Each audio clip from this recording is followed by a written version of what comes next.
Next slide. Okay. Jadi sesi saya pagi ini saya akan pecahkan pada beberapa bahagian. Pertama, saya akan perkenalkan saya punya sesi saya ini, ceramah saya ini. Dan kedua, saya akan terangkan kenapa penting kita mempunyai kecerdasan kewangan dan lebih sekali kaitkan dengan kecemerlangan individu.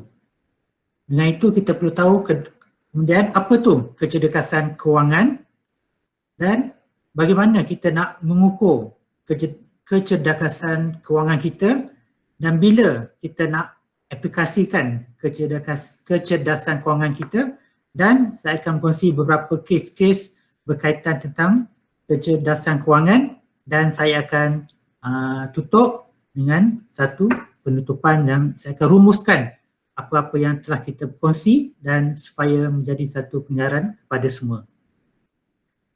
Dan saya akan bagi masa dalam masa 1 jam dan saya akan sediakan 30 minit jika ada beberapa soalan, dan saya akan kongsi 2 soalan kepada pendengar-pendengar yang dapat menjawab. Saya difahamkan ada sediakan hadiah oleh pihak Urustia. Okay, next. Jadi sekarang ni saya yakin ramai yang dah tahu tentang apa tu IQ iaitu kecerdasan intelektual.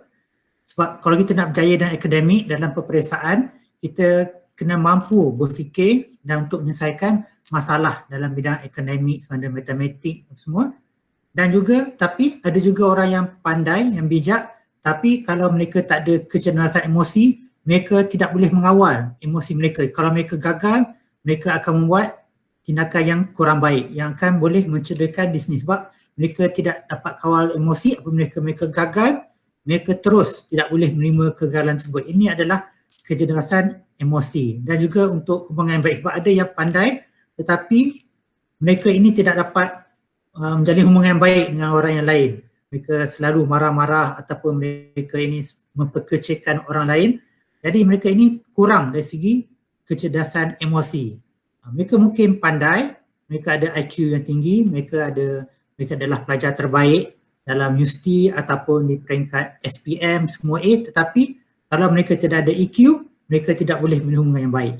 Ini ada 2 penting, tapi ini umum telah mengetahui tentang IQ dan EQ, tapi FQ tak ramai yang tahu apa tu kecerdasan kewangan. Sebab kecerdasan kewangan adalah penting untuk berjaya dalam hidup. Sebab kita tahu kalau kita tidak pandai mengurus kewangan kita, kita tidak akan menjadi satu insan yang berjaya atau yang cemerlang. Sebab kita tahu sekarang ni semua perlukan duit. Nak hidup kena duit. Lebih-lebih lagi zaman COVID ni, kita sukar untuk bekerja, lagilah kita perlukan ada duit yang mencukupi untuk menjamin kelangsungan hidup kita. Jadi saya rasa ramai dah kenal siapa itu Michael Jackson, nyanyi yang hebat di zaman kita dulu, ataupun Mike Tyson, peninju yang hebat di zaman yang menggunakan pemegang world heavyweight yang paling muda sampai sekarang ni. Mereka mempunyai satu pendapatan yang beratus-ratus juta daripada album ataupun daripada wang daripada kemenangan, tetapi kerana mereka tidak mempunyai FQ, mereka akhirnya terpaksa hidup dalam hutang. Yang Michael Jackson kita tahu bahawa dia mati dalam hutang yang beratus juta walaupun pendapatan dia pernah menjual hingga beratus-ratus album, tapi akhirnya hidup dalam kesusahan. Ini individu-individu yang kita kenal sebagai hebat di zaman mereka. Jadi kalau siapa nak ukur tahap kecerdasan kewangan, boleh cuba link yang di bawah tersebut. Ini cuma 2 minit. Daripada 2 minit ni kita dapat tahu berapa tahap kecerdasan kewangan kita. Sebab kita tahu kita ada ujian untuk IQ, kita ada ujian untuk EQ. Ini adalah ujian untuk FQ kita. Okay, next. Okay, sekarang ni kita tahu kenapa penting kita ada kecerdasan kewangan. Sebab saya kongsikan beberapa statistik bahawa tengok dah bahawa sekarang ni kes-kes bankruptcy ni semakin meningkat sebabkan mereka ni banyak menggunakan pinjaman peribadi, credit card, ini akan menjadikan ramai daripada individu-individu kita ni, mereka menjadi muflis, bankrupt. Kita tahu kalau orang yang bankrupt ni, mereka tidak boleh bekerja, susah untuk bekerja. Jadi sekarang ni, mahasiswa kita juga sekarang ni terdapat cabaran dari segi kewangan sebab ramai tengok segi data ini 97% mereka perlu wang. Ada yang 74% yang tak ada wang untuk beli makanan. Jadi sekarang ni hanya boleh 41% mengikut satu kajian ni hanya cukup wang nak beli Maggi saja untuk mi segera. Ada yang RM5 saja. Ini responden yang daripada pelbagai universiti UiT, MUM, UiAM, UUM menunjukkan bahawa mungkin daripada muda lagi mahasiswa perlu mempunyai kecerdasan kewangan supaya mereka ini boleh mengurus kewangan mereka dengan baik supaya apa mereka mula bekerja, mereka akan menjadi individu yang cerdas dari segi mengurus kewangan mereka, dari segi kewangan mereka, dan dengan ini mereka akan menjalani satu kehidupan yang lebih baik lagi. Okay, next. Jadi inilah contoh kita tengah bahawa Michael Jackson, saya tengah bahawa pendapatan dia tu beratus. Kenapa Michael Jackson ni boleh menjadi muflis? Kerana perbelanjaan dia berbelanja melebihi pada pendapatan. Walaupun dia kaya, tapi apabila kita belanja lebih daripada sepatutnya, kita akan menjadi muflis. Itu bahawa Michael Jackson dia berbelanja untuk rumahnya saja 300 juta, mempunyai dalam berpuluh-puluh kereta, kadang-kadang tidak dipandunya. Mereka mempunyai satu pembelanjaan yang berbagai belanjaan pelik, mempunyai bilik yang penuh dengan barang-barangan yang kemungkinan tidak pernah digunakannya. Kerana Michael Jackson diketahui bahawa apabila dia pergi ke satu bandar, dia akan menyewa satu tingkat hotel untuk dia saja. Ini menekankan puluh-puluhan ribu hotel. Dan setiap kali dia mengajarkan satu persembahan, dia akan menggunakan pelbagai prop sembahan yang sebenarnya akan meningkatkan kos. Sebenarnya tidak perlu, tapi untuk kepuasannya dia akan berbelanja. Kerana apabila kita berbelanja mengikut suka hati, mengikut dorongan, ini adalah akibatnya. Walaupun kita mempunyai pendapatan, walaupun kita individu yang cemerlang hebat, Michael Jackson dengan nyanyian lagu Bilik, Thriller adalah satu album yang paling laris pernah terjual, tapi akhirnya mati dalam keadaan muflis, keadaan berhutang. Dan juga Mike Tyson, walaupun hebat di gelanggang, tetapi kerana tidak pandai mengurus pendapatannya, walaupun punya pendapatan beratus juta, akhirnya muflis. Tetapi yang baiknya Michael Tyson ni, dia belajar daripada kesilapannya dan akhirnya Mike Tyson sekarang ni, dia bangkit daripada bankruptnya. Dia adalah seorang yang berjaya juga kerana mempunyai pendapatan 3 juta, walaupun tidak banyak banding dengan beratus juta zaman kemudiannya, tapi dengan menjadi seorang penulis, seorang jurucakap dari segi promoter barangan, dia berjaya bangkit dan berjaya untuk menjadi jutawan kembali. Ini menunjukkan bahawa walaupun kita gagal, walaupun kita pernah bankrupt, tetapi jika kita belajar pada kesilapan seperti Mike Tyson, kita mampu menjadi individu yang mempunyai kewangan yang lebih baik. Okay, next. Jadi kalau Robert Kiyosaki adalah satu penulis yang hebat dari segi kewangan peribadi, daripada penulis buku Rich Dad Poor Dad. Jadi Robert Kiyosaki pernah mengutip kata-kata dia bahawa intelligence solve problems and produce money. Money without final intelligence is money soon gone. Jadi walaupun kita ada wang, walaupun kita ada pendapatan berjuta, tetapi kalau kita tidak bijak berbelanja, wang yang berjuta akan sekejap saja akan hilang. Berbagai kisah yang saya dengar bahawa mereka yang individu yang memang asalnya susah, tiba-tiba menang loteri 1 juta. Tetapi tak lama lepas tu, sekejap saja, beberapa bulan lepas tu, kembali muflis, kembali miskin, merempat kerana mereka ni tidak bijak mengurus kewangan mereka. Jadi mereka ingatkan wang adalah penyelesaian pada masalah mereka. Tapi apabila mereka mempunyai wang itu hanya sementara, akhirnya wang itu akan hilang, mereka akan kembali pada asal. Jadi sebenarnya wang bukannya menyelesaikan masalah, tapi kepintaran kita menggunakan wang itu adalah lebih penting. Jadi kita pernah dengar kisah tentang peneroka di Felda, LBJ, yang apabila mereka menjual tanah mereka berjuta dan mereka menggunakan duit tersebut dengan cara yang tidak bijak. Mereka membeli kereta yang tidak perlu, mungkin mereka membeli wang yang bercuti, berjalan. Akhirnya mereka tidak punya apa-apa aset, mereka tidak ada rumah dan mereka akhirnya terpaksa merempat, susah kerana tanah mereka tidak ada tanah, cuma ada rumah yang mereka duduki, tapi kereta yang pelbagai semua tersebut akhirnya terpaksa ditarik oleh pihak bank kerana tidak dapat membayar bulanan. Ini menunjukkan bahawa kita tidak boleh minta wang kepada penyelesaian masalah kita, tapi kepintaran menggunakan wang itu adalah lebih penting. Okay, next. Jadi, apa tu kecerdasan kewangan? Jadi, kecerdasan kewangan ialah kalau kita tahu bahawa macam mana kita nak mengendali wang kita. Macam mana kita akan bahawa kedudukan kewangan itu supaya kuat, kita boleh berhutang tapi kita kena bijak dalam menguruskan hutang kita dan bijak menguruskan belanjawan kita. Macam mana kita belanja, macam mana kita, berapa pendapatan kita, itu adalah kecerdasan kewangan. Macam mana kita boleh mengendalikan, menguruskan wang kita. Dan juga disenasikan juga sebagai macam mana kita nak kembangkan wang kita ni dan kekayaan kita ada, kita hendak melindungi kekayaan kita. Jadi mungkin pendapatan kita seharusnya tidak bolehlah hanya gaji kita saja, sebab katakanlah apa-apa berlaku pada kita, kalau satu masa nanti kita dibuang kerja, kita na'udzubillah diterima sakit, tidak ada pendapatan, macam mana kita nak hidup zaman tersebut. Jadi kita perlu ada kekayaan untuk melindungi kita semasa kita susah. Jadi kecerdasan kewangan ialah macam mana kita buat satu keputusan dan tindakan kita untuk mengurus kewangan sendiri. Jadi kalau kita belanja sesuka hati, ini kata bahawa kecerdasan kewangan kita adalah rendah dan kita tidak mampu untuk mengurus kewangan kita sendiri. Jadi kita perlu mengurus kewangan sendiri, bukannya diuruskan oleh orang lain.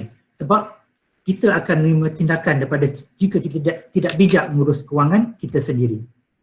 Okay, next.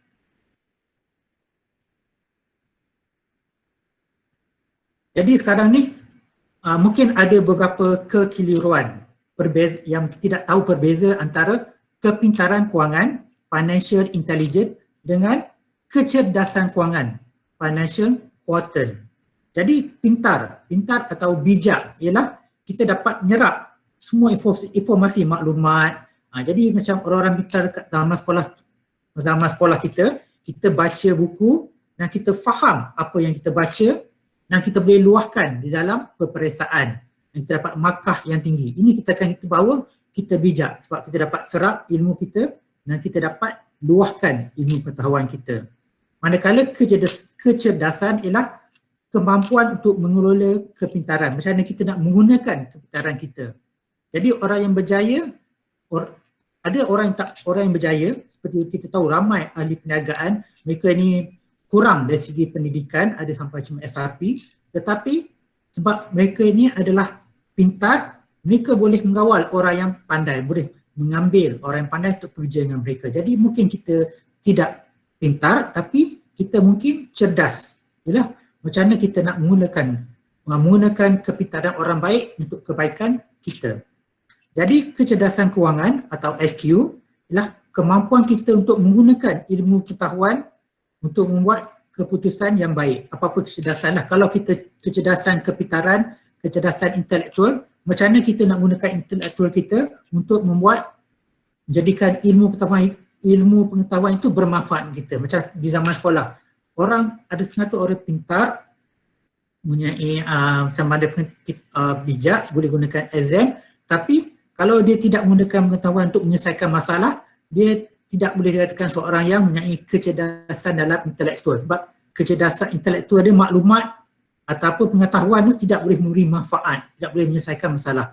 Jadi sama juga dengan kecerdasan kewangan, dia tahu macam tentang pelbagai ilmu pengetahuan tentang accounting, tentang finance, tapi pengetahuan tersebut tidak beri manfaat, jadi individu dikatakan sebagai tidak mempunyai kecerdasan dalam kewangan. Jadi contoh, kita tahu bahawa di luar sana ada profesor yang mungkin dari segi bidang kewangan, dia tahu semua jenis tentang kewangan, macam mana kita nak menganalisa, cara kita nak menilai produk mana yang lebih baik, macam mana kita nak buat bajet kewangan kita, tetapi mungkin profesor tersebut tidak mempunyai masalah kewangan, tak cukup duit, hutang mereka besar walaupun dia adalah profesor dari segi kewangan. Jadi profesor ni walaupun mungkin mempunyai kepintaran dalam kewangan, tahu nak menganalisa produk apa yang terbaik, kaedah kewangan, menilai kewangan, tetapi tidak mempunyai kecerdasan kewangan kerana tidak tahu cara untuk menggunakan pengetahuan tersebut untuk kebaikan diri dia sendiri. Jadi macam dia tahu saham mana yang paling baik, saham mana yang paling menguntungkan, tapi kalau dia tidak berani membeli saham tersebut, ilmu pengetahuan tersebut tidak akan memberi apa-apa manfaat kepada dia. Itu adalah beza antara kecerdasan kewangan dengan kecerdasan kewangan. Okay, next. Jadi kita tahu bahawa penting kita ada kecerdasan kewangan supaya kita nak kualiti hidup kita ni tidak terjejaskan oleh hutang. Kita tahu bahawa kita jika punya hutang yang besar, kita akan mempunyai masalah pada masa hadapan. Kalau kita tidak dapat menjejaskan hutang kita akan jadi bankrupt. Jadi orang bankrupt ni dikenakan tindakan tidak boleh bekerja. Kalau dalam kerajaan mungkin diminta boleh dibuang kerja jika kita adalah bankrupt. Tindakan bankrupt adalah begitu besar kesannya pada hidup kita. Jadi kalau kita bankrupt, tidak boleh bayar hutang, jadi kita mungkin akan hilang rumah kita akan hilang kereta kita akan hilang kerja, pendapatan kita mungkin akan terpaksa merempat di tepi jalan semua hanya kerana kita tidak pandai mengurus hutang kita. Jadi terutama sekali apabila kita tua nanti, apabila kita tidak ada pendapatan nanti. Jadi ramai orang yang apabila mereka tua, mereka mendapati bahawa duit yang pencen yang mereka dapati tidak cukup untuk menampung kualiti kehidupan mereka seperti mana mereka ada sekarang. Mereka terpaksa mengurangkan perbelanjaan mereka. Jadi kerana mereka tidak bijak berbelanja, terpaksa berhutang dan akhirnya muflis.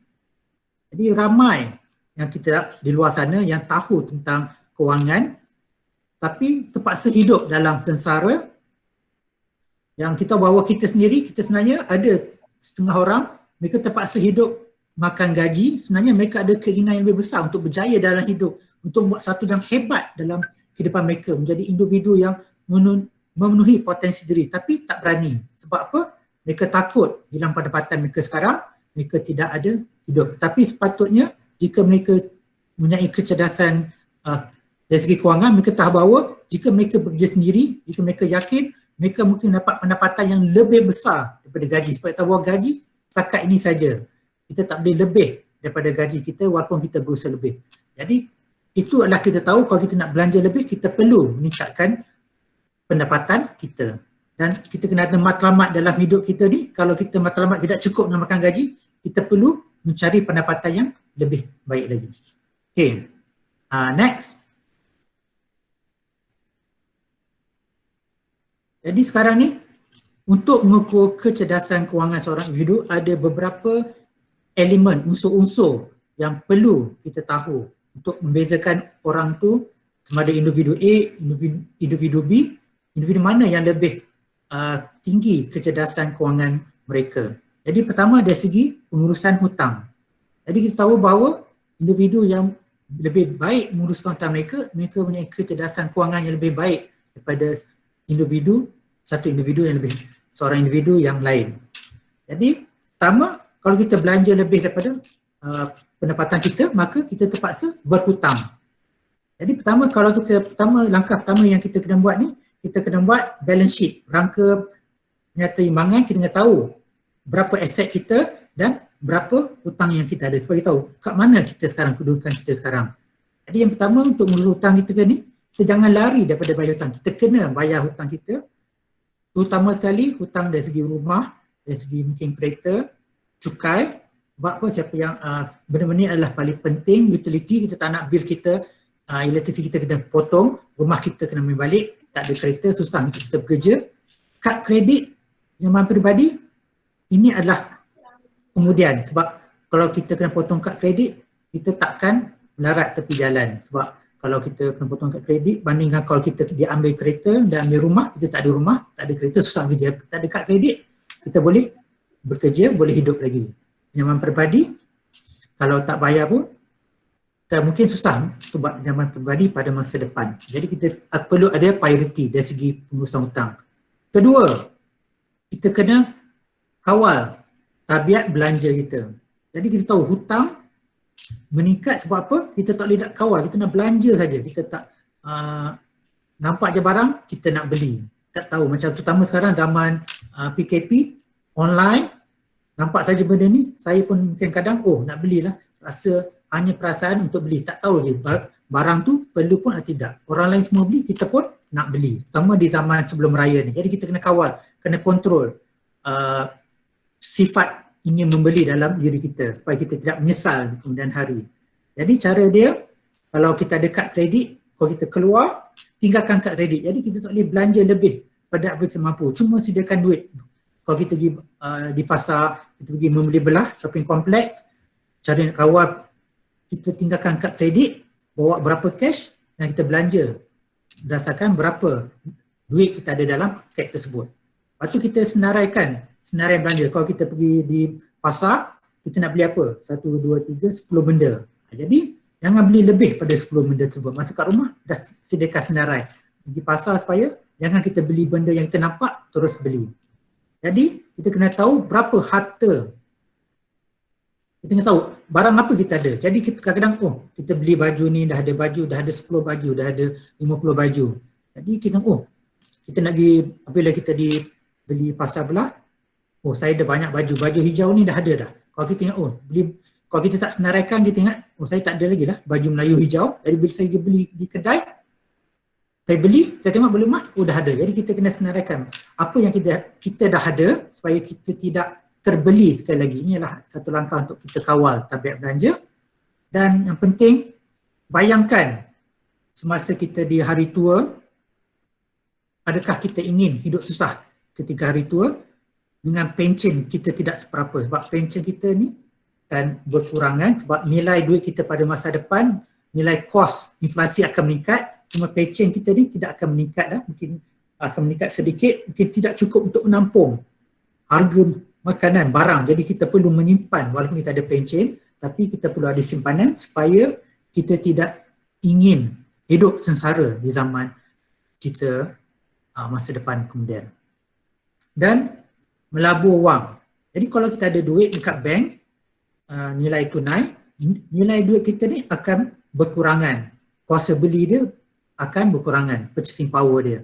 Jadi sebab tu kita perlu melabur di tempat-tempat yang lain. Sama ada kita beli saham ataupun bila kita beli menyimpan di dana-dana, sama ada di tabung haji ataupun ASB supaya duit tersebut akan menjana pendapatan kita. Kalau kita simpan di bank, pendapatan kita dapat akanlah rendah, faedah rendah, tapi bandingkan kalau kita menyimpan di tempat-tempat yang lain seperti tabung haji ataupun ASB. Jadi kita perlu belajar apakah prinsip-prinsip pelaburan, macam mana kita nak melabur supaya kita boleh hidup daripada hasil pada pendapatan pelaburan kita dan kita dapat hasil yang terbaik. Okay, next.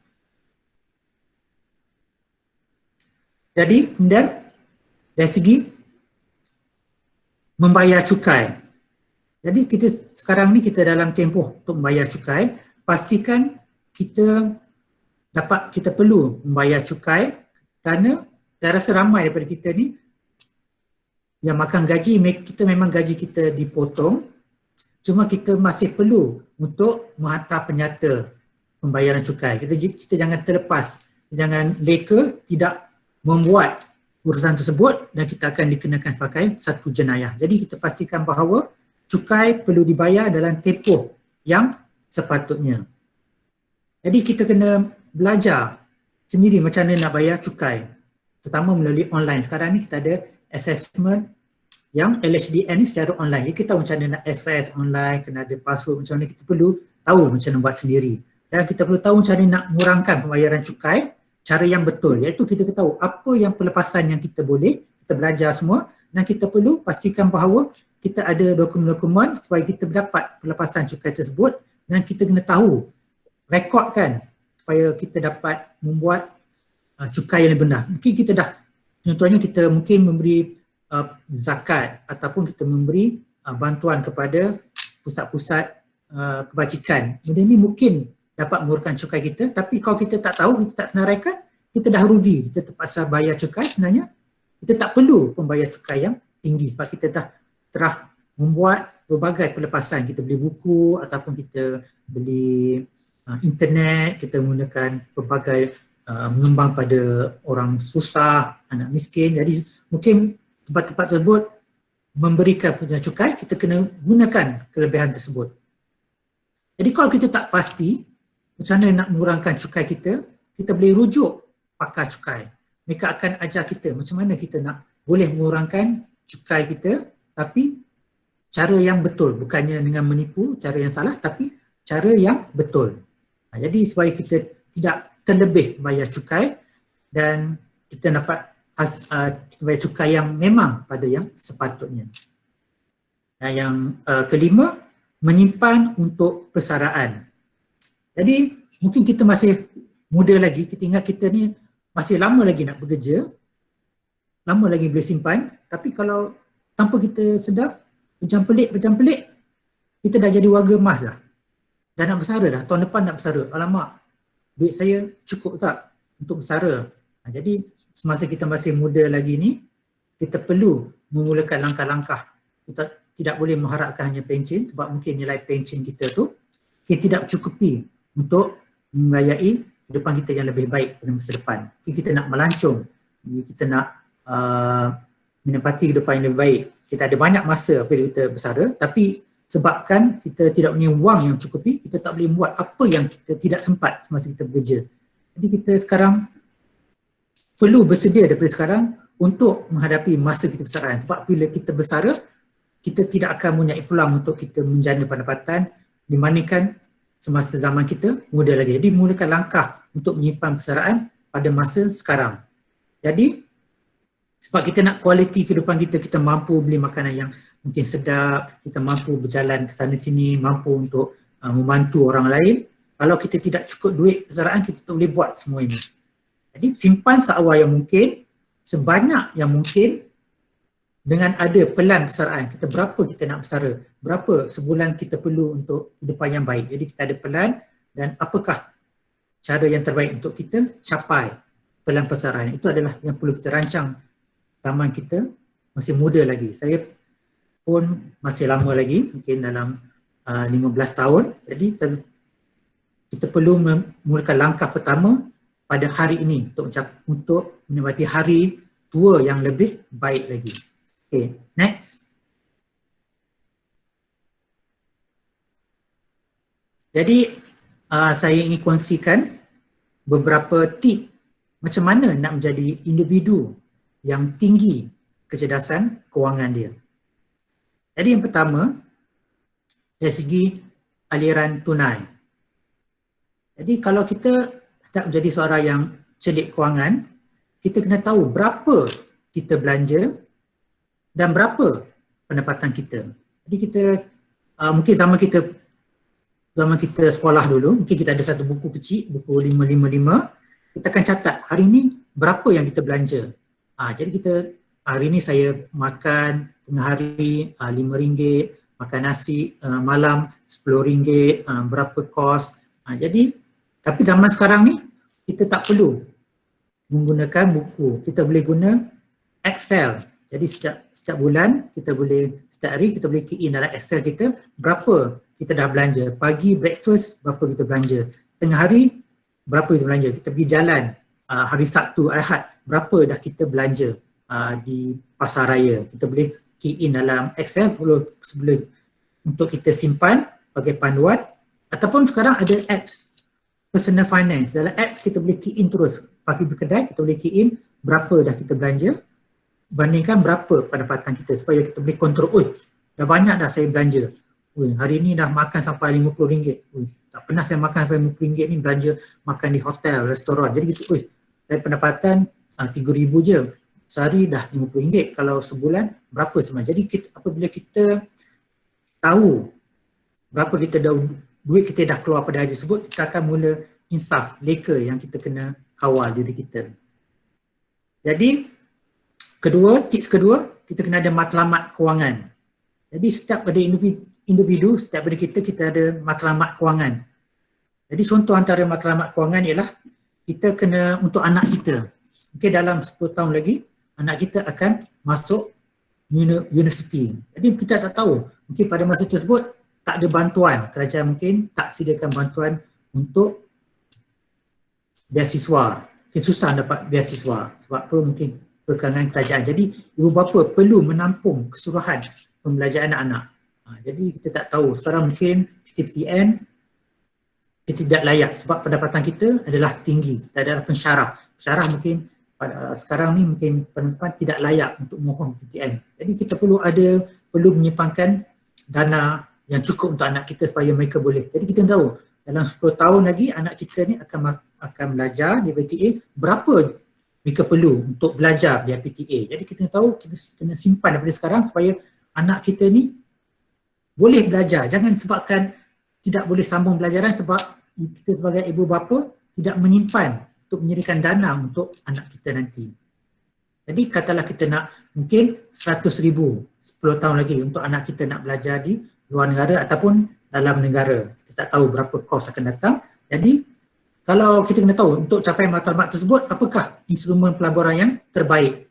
Contohnya FD, fixed deposit, mungkin setahun 6 hingga 8%. Tapi saham, kalau kita bijak, kita tahu macam mana untuk dapat manfaat daripada saham, kita boleh dapat 10 hingga 12% dalam setiap tahun untuk 10 tahun. Tapi kita perlu hati-hati dalam saham sebab sama ada kita dapat keuntungan yang lebih ataupun duit kita terus hangus. Jadi cara dia, kita boleh guna online, dalam online calculator, dan kita boleh bandingkan kalau mutual fund berapa pulangan kita akan dapat, kalau gunakan insurans untuk anak berapa kita akan dapat, kalau kita simpan dalam bank saja dapat FD berapa kita. Jadi kita cuba bandingkan apakah yang terbaik untuk mencapai matlamat kita tu nanti. Yang ketiga, produk kewangan. Kita kena tahu apakah produk kewangan yang terbaik untuk mencapai matlamat kita. Kita kena belajar insurans, apa tu insurans, apa tu kebaikan, apa tu risiko insurans, apa yang keburukan insurans, saham, pelan persaraan, bond, mutual fund, dana mutual, mengikut keperluan kita. Jadi apa yang contohnya kalau kita perlukan pendapatan yang tinggi pada masa depan, jadi kita perlukan sesuatu yang dapat menjana pendapatan yang tinggi. Contohnya saham. Saham mungkin dapat pulangan yang tinggi, 10% kalau kita bijak. Tapi kita kena tahu risiko dia, kalau kita tidak pandai bermain saham, kita mungkin tidak akan mendapat pulangan langsung. Mungkin saham yang kita beli itu saham yang akan merugikan kita. Tapi kalau kita pandai, saham boleh membuat pulangan hingga 100%. Kalau saham kita dapat untung. Mungkin contohnya saham. Hari ini kita beli saham dan mungkin bernilai RM1. Mungkin 10 tahun lagi saham RM1 kita itu mungkin dah bernilai RM100. Jadi berapa kali ganda kita dapat keuntungan daripada saham kita tersebut. Bandingkan kalau kita beli dana mutual, setiap tahun kita akan fix, mungkin paling tinggi pun 10-15%. Tapi tak akan mencapai pulangan saham yang hingga boleh beratus. Tapi kita perlu tahu saham mana yang terbaik. Tapi kalau kita untuk masa depan, masa tua, kita perlukan sesuatu yang tetap, kita perlu tahu apakah matlamat. Kalau matlamat untuk security, untuk satu keselamatan supaya kita ada wang hari tua, jadi kita boleh beli pelaburan yang tidak akan terjejas. Saham mungkin akan terjejas, mungkin jatuh terus, tapi kalau di mutual fund ataupun di bank-bank, ialah selamat, ialah terjamin di amanah saham, adalah terjamin oleh kerajaan. Jadi kita tahu apa matlamat kita nak untuk melabur dan kita perlu pilih produk kewangan berdasarkan matlamat kita. Okay, next.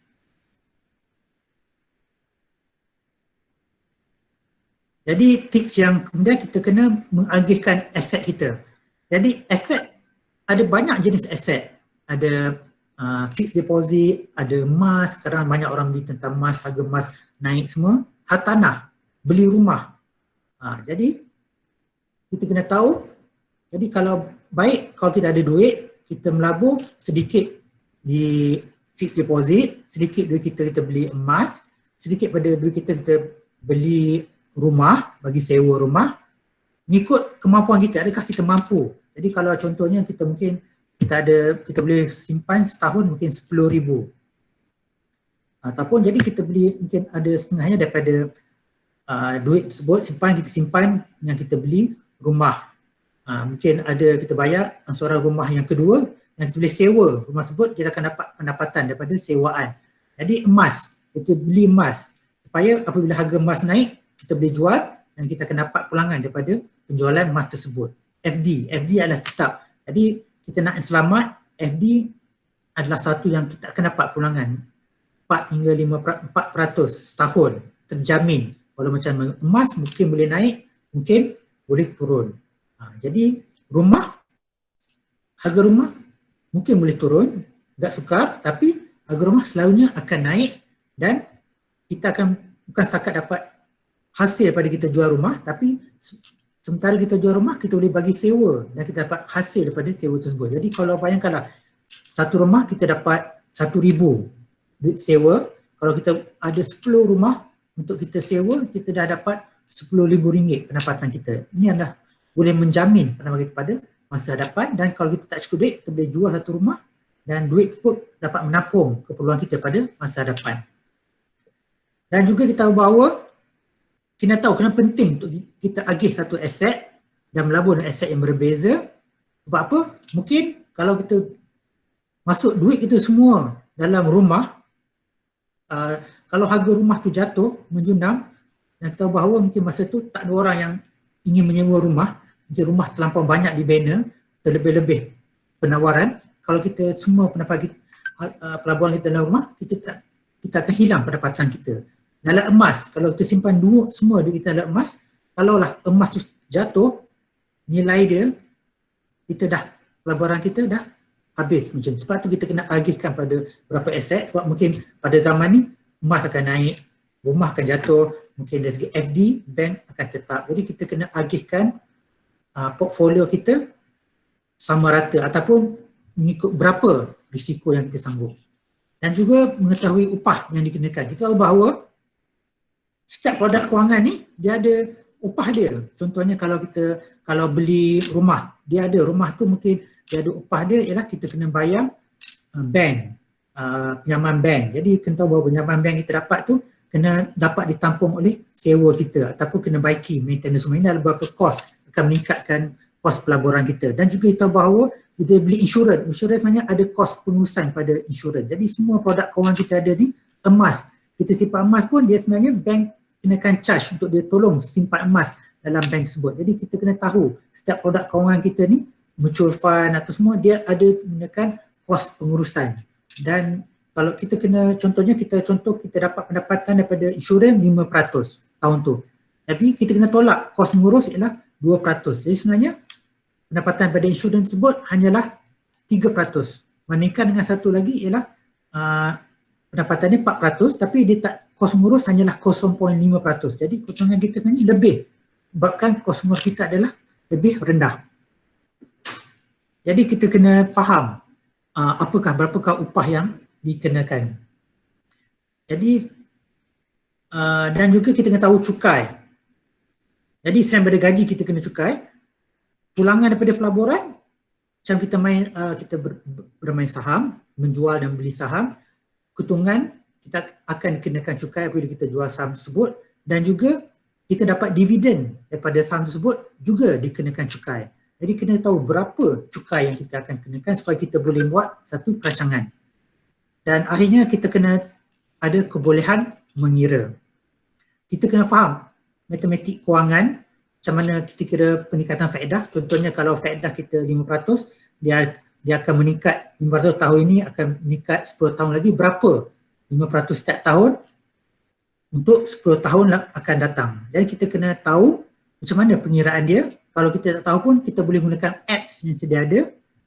Tapi cuma kita tahu macam mana formula untuk kita mendapat keuntungan tersebut. Ini adalah benda-benda perlu yang kita belajar supaya kita boleh melakukan pengiraan kita sendiri. Okay, next. Okay, sekarang ni macam mana kita nak menggunakan kecerdasan kewangan yang kita ada. Contohnya ialah kita ada kekayaan. Dari segi untuk meningkatkan kekayaan. Jadi dengan menggunakan pengetahuan dan kecerdasan kewangan, kita boleh meningkatkan lagi kekayaan kita pada masa depan. Kewangan, dengan kita punya pengetahuan, kita akan dapat mengukuhkan kedudukan kewangan kita. Dan juga pengetahuan. Jadi kita perlu tahu apa yang perlu kita belajar, pengetahuan apa yang penting dari segi saham ke, dari segi pengetahuan mengurus perbelanjaan sendiri ke. Jadi kita belajar kecerdasan kewangan ni dengan kita belajar tentang ilmu-ilmu pengurusan kewangan peribadi. Pelaburan, jadi kita tahu pelaburan mana yang terbaik untuk kita pilih. Kita gunakan ilmu pengetahuan dan kita buat pilihan yang terbaik berdasarkan ilmu pengetahuan kita. Pengawalan, jadi kita tahu kita dah belajar tentang cara-cara untuk mengawal belanjawan kita. Jadi apabila kita belanja, apabila kita membeli belah, kita pergi kedai, kita guna ilmu pengetahuan yang kita belajar ni untuk kawal perbelanjaan kita supaya tidak melebihi daripada yang sepatutnya. Dan matlamat. Jadi sekarang ni, mula dari sekarang, kita kena ada matlamat dari segi kewangan. 10 tahun lagi, berapa kita nak capai, berapa hasil. Mungkin 10 tahun lagi kita nak buat apa? Mungkin kita nak pergi haji, kita nak melancong, kita nak buat sesuatu yang kita suka, mungkin kita nak menyumbang, kita nak buka mungkin pusat anak yatim. Jadi semua perkara ini memerlukan wang. Kita nak hidup bebas, tak perlu nak menyelesaikan hutang rumah, kita tak nak ada hutang rumah, hutang kereta. Jadi semua ni perlu matlamat, perancangan. Tapi menggunakan ilmu pengetahuan dan menggunakan kecerdasan kewangan untuk kita buat pilihan, kita akan berjaya buat pilihan yang sepatutnya. Dan kalau kita, dan upah individu mahir. Kalau kita tidak mempunyai keupayaan, kita kurang pengetahuan, kita boleh mengubah individu yang mahir, mereka ada pengetahuan, mereka ada kepala untuk buat keputusan untuk kita. Tapi kita perlu ada pengetahuan sebab kita tidak mahu hanya bergantung pada orang yang mahir. Mungkin orang yang mahir ini membuat keputusan yang hanya menguntungkan mereka saja, sebab kita tahu bahawa ada setengah individu tu ditipu oleh penasihat kewangan mereka untuk membeli saham-saham. Sebenarnya saham-saham ini tidak menguntungkan tapi hanya untuk dapat upah daripada keputusan. Jadi kita perlu ada punya pengetahuan sendiri, tidak hanya mengharapkan saja penasihat-penasihat pelabur kita supaya kita tidak terkesan pada kemudian hari. Okay, next. Jadi kita satu contoh, nama individu ini adalah Juan. Juan ni adalah dia pelajar terbaik zaman universiti tersebut. Jadi ibu bapa dia suka lepas pada dia bekerja, lepas apa dia belajar, terus dapat kerja. Lepas tu dapat kerja dan dapat berkahwin, menjadi ayah pada 4 orang anak.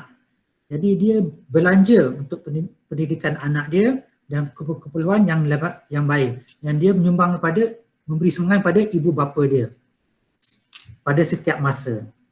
Tapi beberapa tahun sebelum dia bersara, Juan baru sedar bahawa dia tidak ada apa-apa untuk dia bersara. Kerana dia telah berbelanja untuk anak dia, untuk beri pada sumbangan pada bapa dia, pada keluarga dia. Dia telah berada dalam satu kesusahan. Dia terlampau membantu orang lain. Tinggal beberapa tahun saja sekarang ini, dia tidak ada wang untuk yang mencukupi untuk menikmati persaraan. Tapi dia tak boleh berbincang dengan pada bapa ataupun dengan ahli keluarga yang lain. Dan dia mengelak dan bercakap dengan isteri dia. Sebab selalu kalau cakap pasal wang akan menimbulkan pergaulan keluarga. Sekarang kita lihat kebanyakan antara punca-punca perceraian adalah sebab apa? Kurang wang ataupun pasal kewangan. Suami tidak menyumbang ataupun suami tidak membeli apa yang isteri nak. Isteri nak emas, isteri nak emas, suami tak bagi duit. Jadi punca-punca ni akan boleh bergaduh. Jadi Juan tidak dapat berbincang. Jadi Juan sekarang ni berada dalam satu masalah. Jadi perkara ini tidak dapat diselesaikan supaya Juan hanya tinggal beberapa tahun untuk bersara. Jadi ini menunjukkan bahawa Juan tidak mempunyai kecerdasan kewangan yang tinggi kerana tidak membuat tidak buat apa-apa perancangan awal untuk bersara. Jadi sepatutnya kalau kita tahu perancangan awal, kita hanya membuat, menyumbang mengikut kemampuan kita tanpa kita menjejaskan masa depan ketika kita bersara nanti. Okay, next. Okay, sekarang ni kita baru-baru ni kita tentang keluarga Makcik Kiah. Jadi keluarga Makcik Kiah ni adalah satu contoh keluarga yang dibantu oleh kerajaan melalui pakej rasangan ekonomi prihatin. Jadi Makcik Kiah ni dapat dijimat, dia duduk di rumah oleh PPR, tak perlu bayar 6 bulan dapat 700, dijimat bil elektrik 120, dia adalah pesara. Suami dia pesara dapat 500, suami dia kerja rela 200. Jadi dia dapat 1,800, tak perlu bayar pinjaman kereta dapat 1,800. Jadi suami dia juga bawa kereta e-hailing dapat 500. Dan anak dia ada anak dia orang bujang dapat bantuan 800. Jadi anak dia ni tak perlu bayar PTPTN 6 bulan dapat berjimat 1,200. Jadi Makcik Kiah ni dijual goreng pisang dekat desa Tun Razak. Jadi dia dapat juga bayar prihatin ni sebanyak RM1,600. Dia dapat bantuan sara hidup BSH RM600 dan juga dapat pinjaman kredit mikro RM600. Jadi kalau kita campur semua ni, duit tunai Makcik Kiah ni 4,200, dia dapat jimat 4,460. Makcik Kiah, keluarga Makcik Kiah ni boleh dapat 8,664. Satu jumlah yang banyak. Tapi kalau kita menggunakan pengetahuan kecerdasan kewangan tadi, dia bukan apa yang penting, bukannya jumlah wang yang kita beri, tetapi bagaimana kita mengurus wang kita. Sebab ada orang yang mungkin pendapatan dia rendah, tapi kalau dia bijak menguruskan wang yang sedikit, gaji yang sedikit, pendapatan sedikit, dia mampu hidup dengan selesa kerana dia tidak belanja melebihi. Jadi ini adalah apa yang keluarga Makcik Kiah boleh dapat, tapi lebih penting lagi apa yang dibelanjakan oleh Makcik Kiah. Okay, next. Jadi contohnya ni, Makcik Kiah ni dapat RM4,200. Jadi Makcik Kiah tu perlu catat, perlu ada satu buku kecil, buku nota, Makcik dapat RM4,200. Jadi sekarang ni, apa yang Makcik Kiah perlu belanja sampai habis PKP contohnya, sebab tak boleh belanja, tak boleh mendapat pendapatan yang baru, pastikan belanja jangan lebih RM4,200 supaya Makcik Kiah ni tidak perlu berhutang. Belanja mengikut berapa pendapatan kita yang mampu. Dan penjimatan, banyak penjimatan yang dah dapat dari segi tak perlu bayar sewa, tak perlu bayar kereta, tak perlu bayar PTPTN semua. Segala penjimatan tersebut sepatutnya dimasukkan dalam simpanan, bukannya dibelanja untuk kemewahan, untuk keseronokan. Jadi belanja perlu masuk dalam simpanan RM4,404 ni supaya apa-apa berlaku pada keluarga Makcik Kiah, keluarga Makcik Kiah ada masalah nanti, mereka ada wang simpanan untuk meneruskan kelangsungan hidup. Mungkin jumlah ni tak sikit, tapi yang penting apa yang dibuat dengan jumlah yang sedikit. Itu adalah lebih penting lagi. Tak guna kalau pendapatan kita berjuta, 2 juta, 3 juta, tapi kalau kita belanja 5 juta, kita masih lagi kira orang yang tidak bijak dari segi kewangan kerana kita berhutang. Lebih baik pendapatan kita 1,000 tapi kita belanja 800, kita masih ada lebihan 200. Ini adalah orang yang mempunyai kecerdasan kewangan yang lebih tinggi berbanding orang yang pendapatan 1 juta tapi berhutang untuk meneruskan kehidupan dia. Okay, next. Okay. Jadi sekarang ni kita dah tahu untuk kita jadi individu yang cemerlang, iaitu individu yang berjaya mencapai apa matlamat dia, individu yang berjaya mencapai potensi diri kita. Individu cemerlang pada saya adalah individu yang balance, yang stabil, iaitu individu yang apa yang dia nak capai, dia dapat capai. Apa yang dia letak set dan target kehidupan dia, dia dapat capai. Jadi dia jadi individu yang terbaik dalam apa yang dia buat. Contohnya kalau dia adalah pensyarah, dia adalah pensyarah yang terbaik. Jadi adalah individu cemerlang. Kalau dia adalah seorang yang bapa, dia adalah bapa yang terbaik. Jadi dia adalah individu semalam. Kalau suami, dia adalah suami yang terbaik pada isteri dia. Kalau dia adalah anak, dia adalah anak yang terbaik kepada ayah dia. Kalau dia adalah diri sendiri, dia adalah diri sendiri yang terbaik kepada diri sendiri. Macam mana? Kita kena ada pengetahuan dan juga wang. Jadi kalau kita tak ada wang, macam mana kita nak bantu ayah kita? Macam mana kita bantu ibu kita? Bagaimana kita nak bantu anak kita? Macam mana kita nak bantu isteri kita, keluarga kita?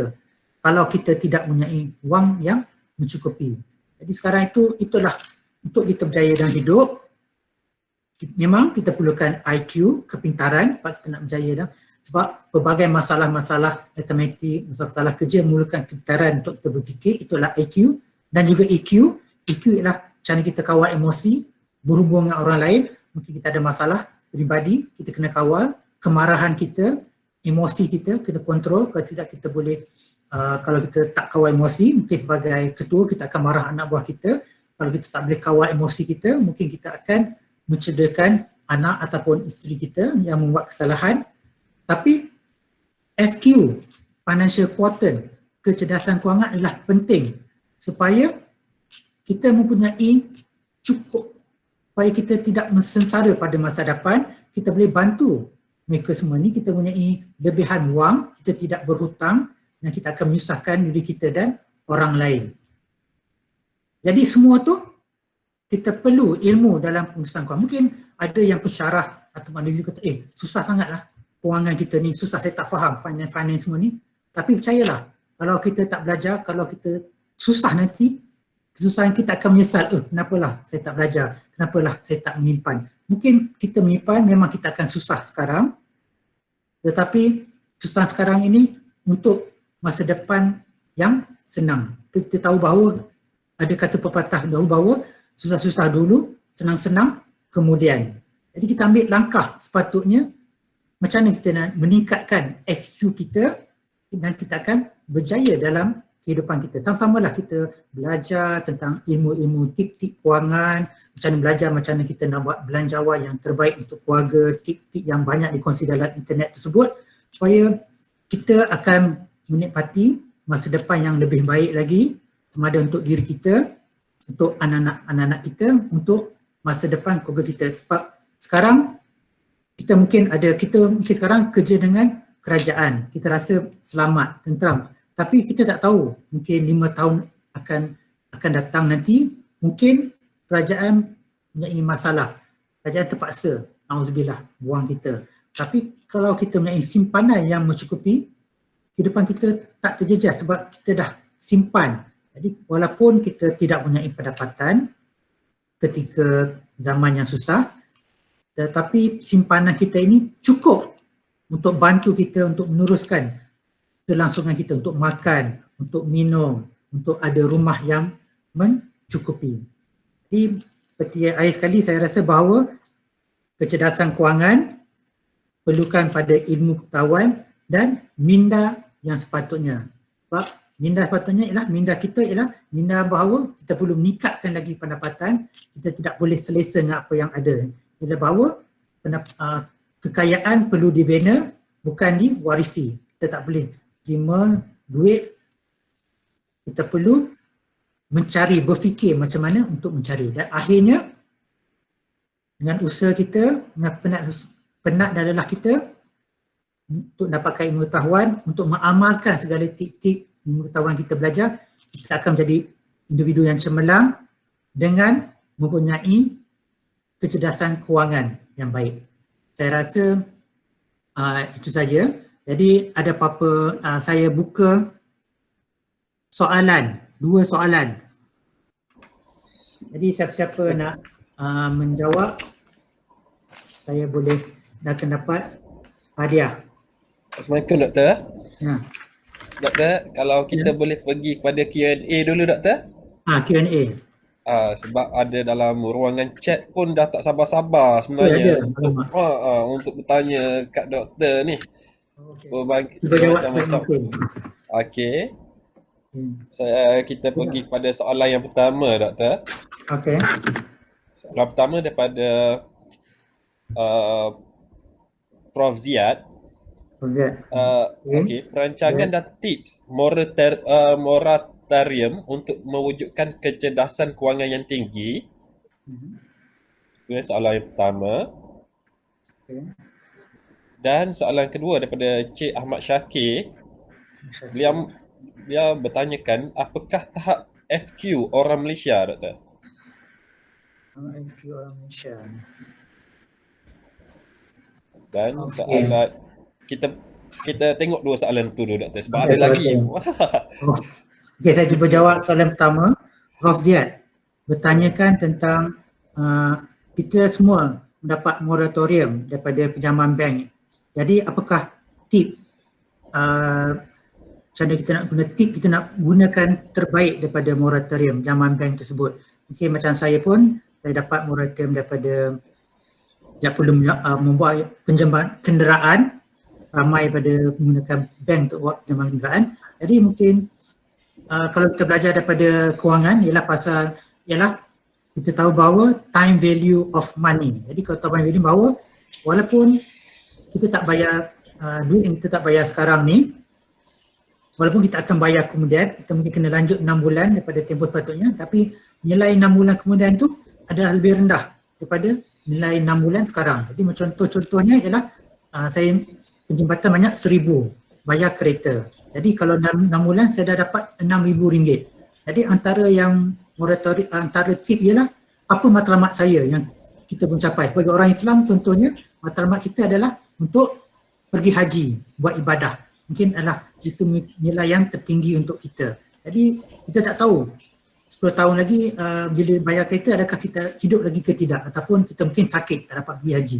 Jadi sebaiknya mungkin cadangan saya ialah RM6,000 tersebut kita masukkan duit kita ataupun moratorium yang lain dari segi pinjaman peribadi ke apapun pinjaman, masukkan dalam duit dalam tabung haji supaya mencukupkan duit kita untuk pergi haji.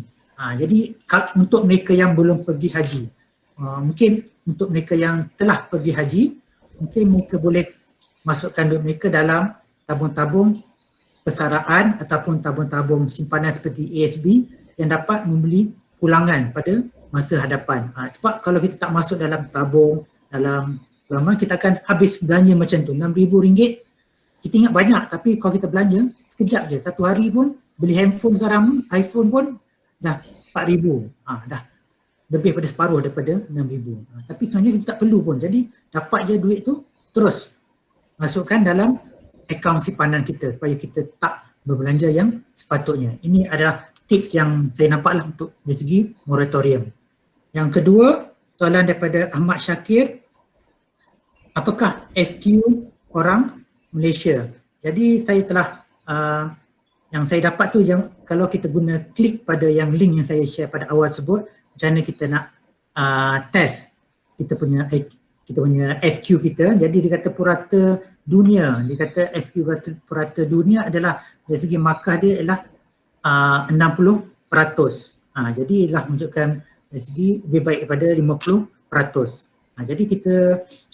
Jadi kita perlu bandingkan, dan saya rasa mungkin Malaysia adalah mungkin kurang daripada tersebut, sebab saya orang Malaysia, saya cuba dan saya dapat kurang daripada tersebut. Tapi kita ke bahawa sebab macam mana kita tahu kekurangan ialah dari segi kita punya hutang Malaysia, household debt kita adalah antara tertinggi di Asia, itu dalam 86%. Household debt kita adalah antara tertinggi dari segi satu indikator lah. Banding Indonesia, Thailand adalah mungkin separuh daripada tahap tersebut. Sebab bank kita banyak duit, kita boleh senang. Mungkin di Indonesia, Thailand susah dapat pinjaman daripada bank. Terpaksa pinjam daripada cara yang lain. Jadi saya rasa, tapi FQ orang Malaysia saya rasa mungkin rendah sebab banyak kes-kes keberhutangan kad kredit dari segi rumah, ramai orang yang terdapat trend peningkatan dari segi kebankrapan individu sebabkan hutang kad kredit dan juga hutang pinjaman peribadi. Jadi inilah faktor-faktor yang saya rasa boleh mengurangkan FQ purata rakyat Malaysia. Okay, soalan seterusnya. Okay, soalan seterusnya Doktor, daripada Cik Ahmad Syakir juga.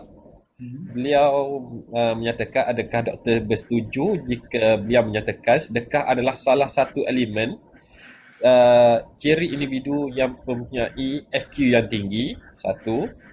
Okey, soalan kedua doktor daripada Puan Ko Siew Ling. Dalam kes Juan tadi, berapakah peratusan simpanan yang ideal untuk hari tua kelak? Dan soalan ketiga,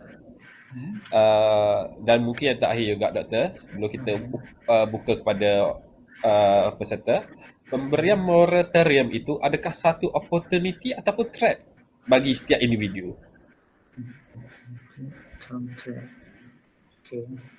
Okey, saya juga jawab soalan pertama oleh Cik Ahmad Syakir tentang sedekah.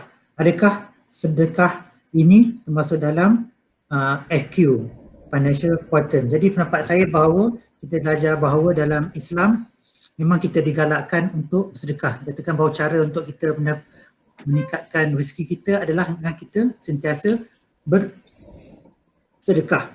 Jadi sedekah pun adalah tapi kita kena ada matlamat bahawa sedekah kita ni adalah kita perlu pada tempat yang sepatutnya. Kita tidak boleh, dia ada cara-cara yang sedekah, ialah sedekah yang membantu orang yang betul-betul susah. Kita kena bantu ahli keluarga kita, sebab kita tidak ingin bersedekah pada orang yang sebenarnya tidak berhak tetapi hanya menjejaskan kesihatan dia. Seperti jika kita bersedekah pada orang-orang yang hanya menggunakan duit tersebut untuk berbelanja, untuk membeli rokok, membeli arak. Jadi sedekah kita memang dikira sedekah, tetapi sedekah kita sebenarnya adalah tidak membawa kebaikan pada orang tersebut. Lebih baik sedekah kita digunakan untuk cara jangka panjang. Contohnya sedekah kita bantu orang susah untuk anak mereka belajar, melanjutkan pelajaran, dan apabila mereka ni belajar, mereka dapat bantu diri mereka sendiri dan akhirnya dapat membantu keluarga mereka. Jadi lebih senang. Jadi kita bersedekah supaya mereka ini dapat melanjutkan pelajaran mereka. Jadi sedekah, memang kita galakkan sedekah, tapi kita pastikan bahawa sedekah kita membawa manfaat kepada individu dan juga pada masyarakat. Soalan kedua ini, berapakah jumlah ideal pada hari tua? Jadi kalau kita nak tahu berapa jumlah ideal, ialah kita kena tahu sebulan berapa jumlah yang kita akan selesa hidup. Contoh macam Juan tu, dia tahu bahawa sekarang ni dia berbelanja untuk selesa, dia perlukan RM5,000 sebulan untuk dia selesa, untuk makan, untuk minum, untuk bayar rumah semua. Jadi dia perlu sebulan, dia perlukan pada hari tua, setiap bulan dia ada simpanan hari tua yang boleh mendapat sebulan, setiap bulan RM5,000. Contohnya dia perlu ada aset, contohnya aset sebanyak RM1,000,000. Jadi aset RM1,000,000 dalam boleh dapat peluangan 10%. Dalam sebulan boleh dapat hampir RM9,000. Jadi adalah melebihi daripada apa keperluan. Jadi dia perlu mungkin menyimpan paling kurang RM800,000 sehingga dia belanja supaya dapat pulangan dia dalam setiap bulan RM5,000 paling minimum. Ini adalah dia perlu tahu berapa keperluan dia pada hari tua dan berapa aset yang diperlukan dan berapa peratus pulangan aset setahun supaya dia capai bulanan setiap bulan apa yang dia perlukan. Akhirnya soalan terakhir, moratorium apakah dia satu opportunity ataupun threat? Jadi opportunity, kalau kita dapat moratorium, kita perlu menggunakan moratorium ni cara sebaiknya dengan kita menyimpan. Sebab sebenarnya moratorium ni kita bukannya tak perlu belanja, kita cuma menangguhkan belanjaan kita. Kita sebenarnya kena bayar kemudian 6 bulan, sambung 6 bulan. Jadi kalau kita guna duit kita sebaiknya, kita simpan di tempat pelaburan yang contohnya RM6,000. Dan rumah ni kita simpan, mungkin 10 tahun RM6,000 ni dah berkembang duit kita ni, mungkin kalau kita pandai boleh dapat RM12,000. Jadi RM12,000 ni pulangan daripada pendapatan RM6,000 ni sebenarnya dah cukup untuk bayar kita punya pinjaman bank dan dapat hasil tambahan RM6,000 yang boleh kita berbelanja pada masa hadapan. Jadi itulah pastikan bahawa moratorium opportunity kalau kita gunakan sebaiknya untuk menjana pendapatan lebihan. Threat, kalau kita duit tersebut kita belanja hanya untuk berjoli, untuk hiburan, untuk di tempat yang tidak sepatutnya. Jadi kita menjadikan opportunity dan threat dengan ke mana kita belanja. Jadi macam hutang, memang kita boleh berhutang, tapi kita berhutang hendaklah untuk menambah pendapatan kita, bukannya berhutang untuk keseronokan saja. Jadi kita perlu pastikan bahawa perkara yang kita buat adalah perkara yang boleh menambah kebaikan pada diri kita. Okey. Ada soalan lain ataupun cuma?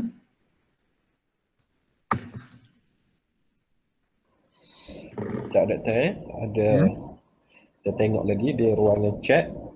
Okey, dia ada satu soalan daripada Muhammad bin Isa. Dia bertanyakan, salam doktor. Diketahui kadar inflasi setiap tahun ialah 3%. Boleh doktor berikan gambaran apakah simpanan yang sepatutnya semasa bersara dengan pendapatan 3,500 sekarang? 3,500.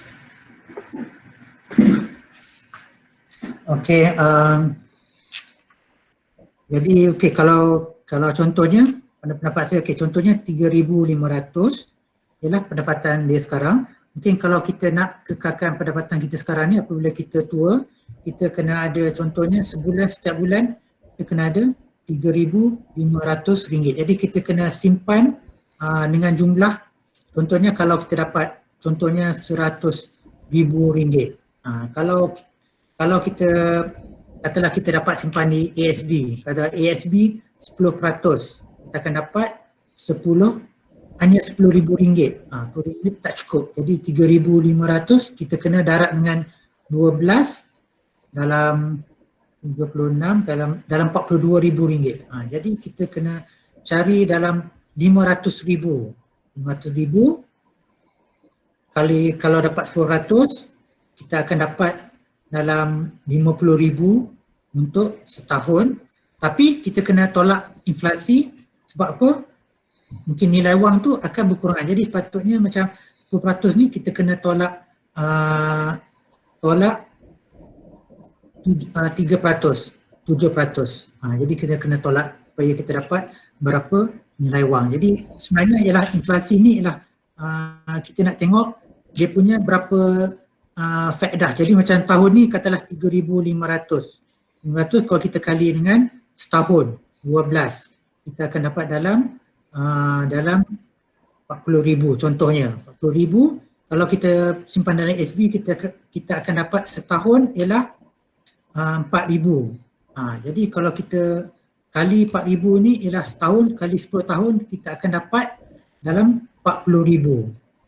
Tapi kita kena tolak dengan 3%. Jadi 10% ni sebenarnya kita kena tolak dengan 3%, 7%, dan 7% ni duit ni yang barulah kita akan kali untuk dapatkan dalam 40,000. Jadi dia adalah kadar inflasi ni supaya nilai mata wang kita sebenarnya pada 10 tahun lagi sebenarnya bukan 40,000 tapi kena berkurangan sebanyak 3% setiap tahun. Jadi kalau 10 tahun 3%, nilai 40,000 tu telah berkurangan sebanyak 30%.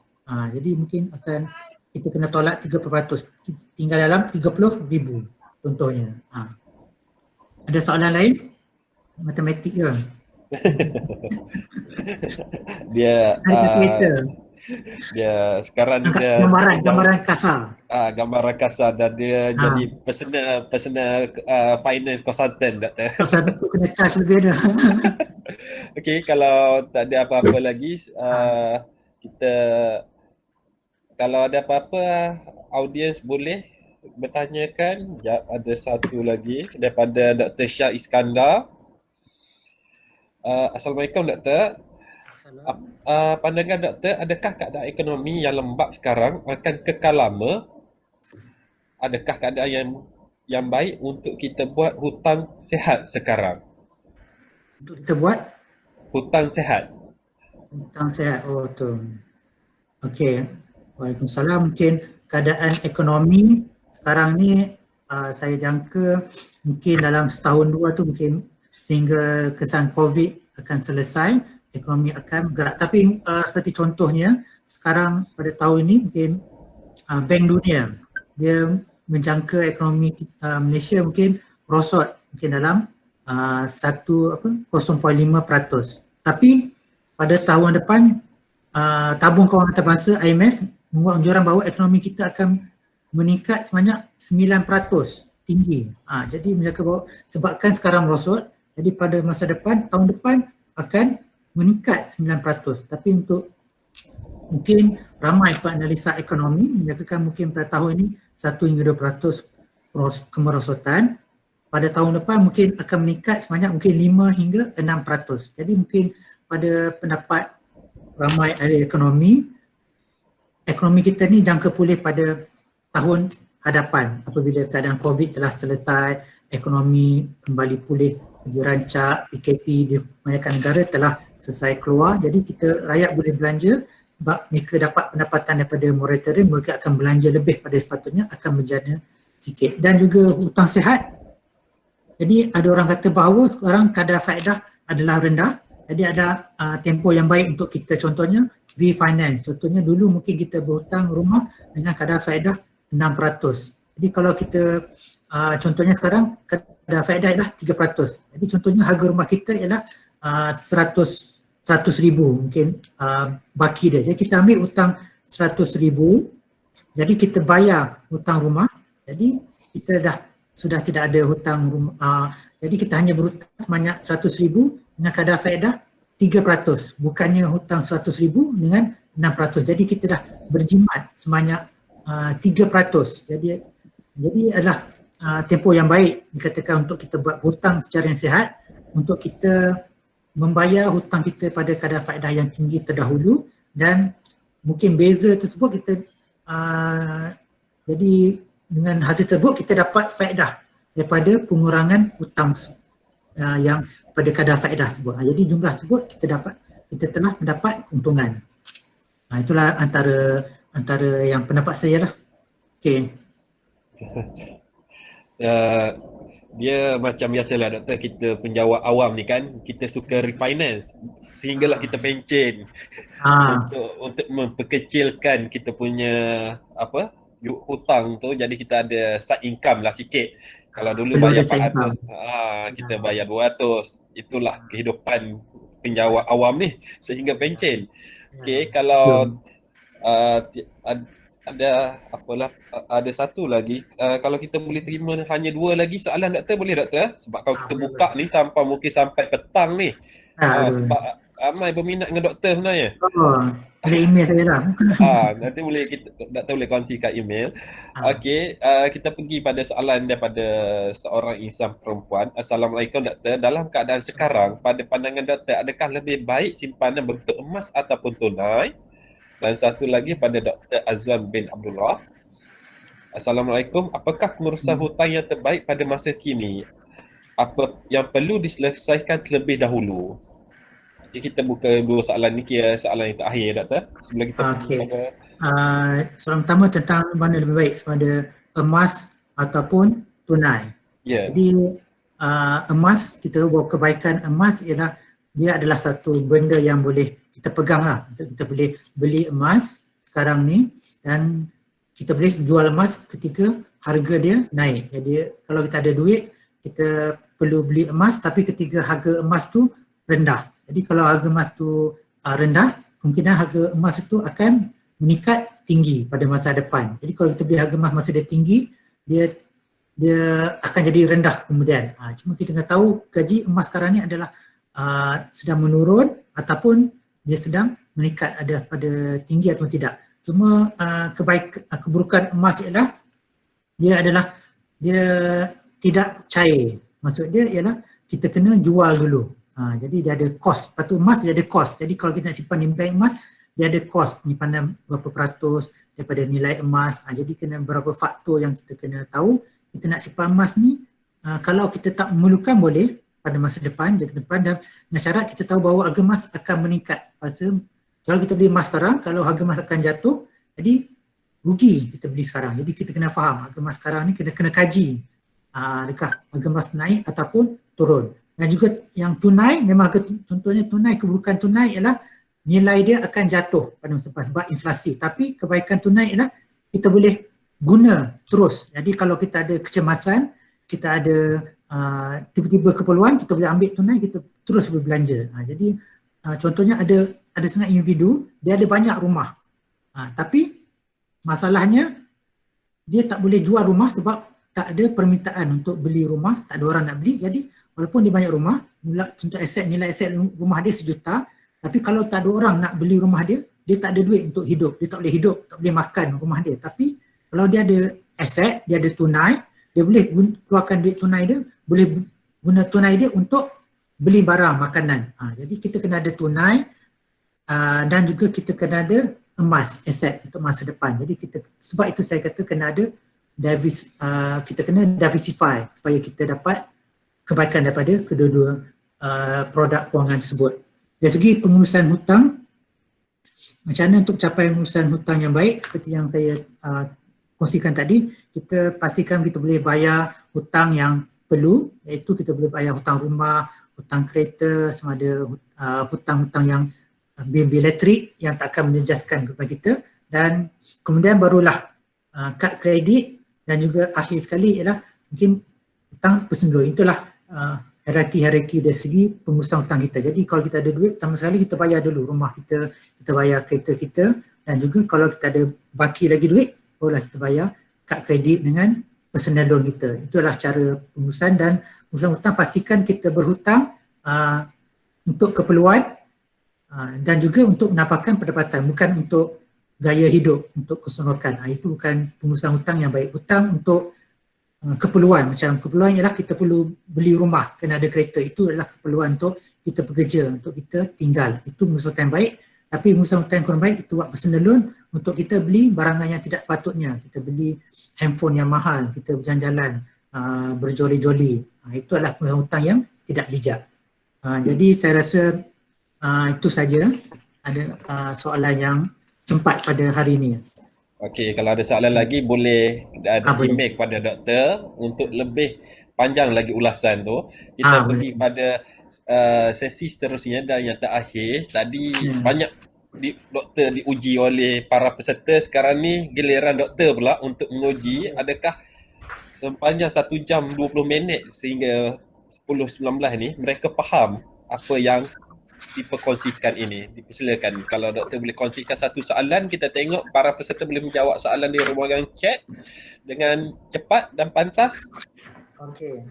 Soalan pertama, apakah beza antara kepintaran kewangan, financial intelligence, dengan kecerdasan kewangan, financial quotient?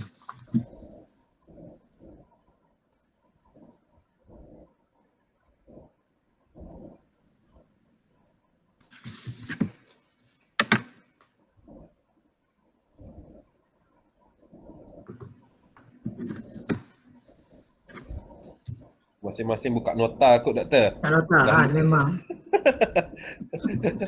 dah tak ingat dah apa yang disebut tadi kot. Buka nota balik ni. Ramai doktor-doktor.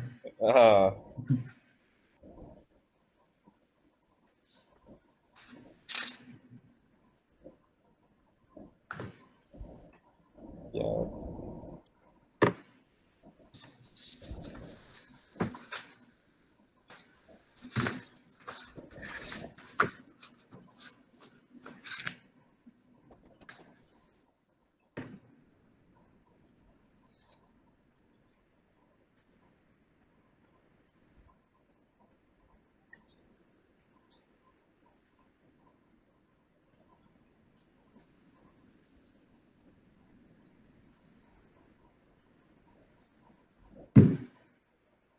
Dah adakah yang menjawab? Kita boleh tengok. Baca nota, menang je. Puan Jun cakap lupa nak screenshot nota yang awal tadi. Okey. Soalan dia ada berapa? Kalau doktor boleh ulas sekali soalan dia. Apakah perbezaan antara kepintaran kewangan, financial intelligence, dengan kecerdasan kewangan, financial quotient? Orang kewangan berjawab ni, Wan Ju.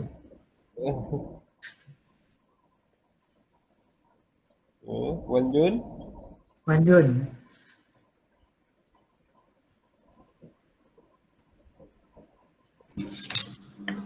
Saya bagi peluang ke orang lain dulu.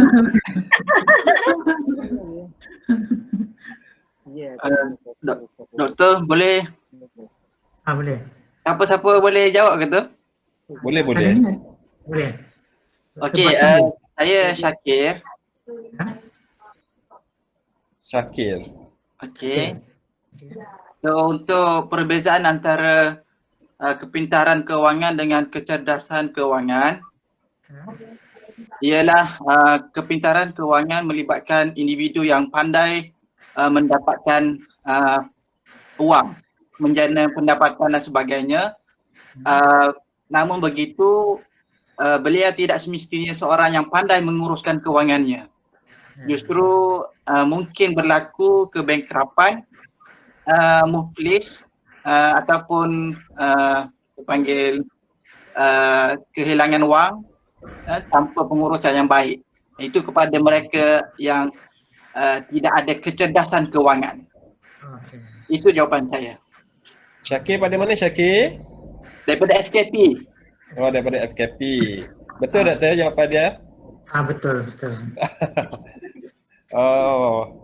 Dah kena pensyarah Fakulti Keusahawanan juga doktor jawab. Keusahawanan. Hebat. Kita boleh jadi usahawan yang baik. Dia memang asas dia, fundamental dia memang bagus. Jadi usahawan paling penting urusan kewangan kan. Okey, mungkin soalan kedua. Okey, boleh kongsi satu lagi soalan. Boleh beri mungkin beberapa 3 tip untuk menjadi individu yang tinggi kecerdasan kewangan.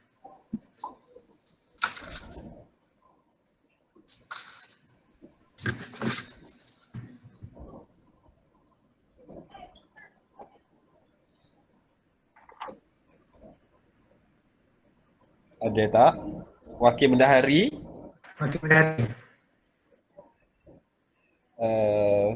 Puan Ju.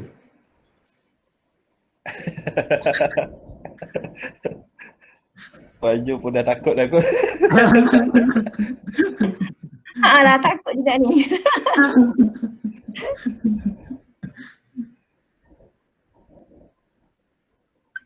Okey, ni ada seorang daripada Encik Maznul. Dia menjawab, tips adalah tips FI, track your spending. Okey. Dan ada juga daripada Encik Muhammad B. Isa, 3EF.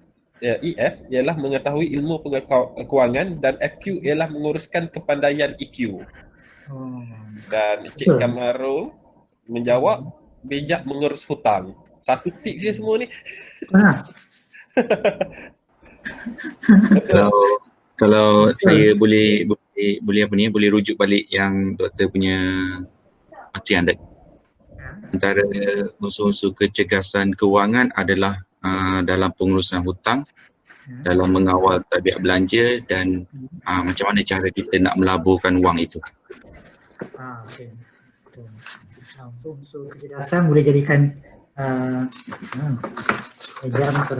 boleh jadikan tip jugalah.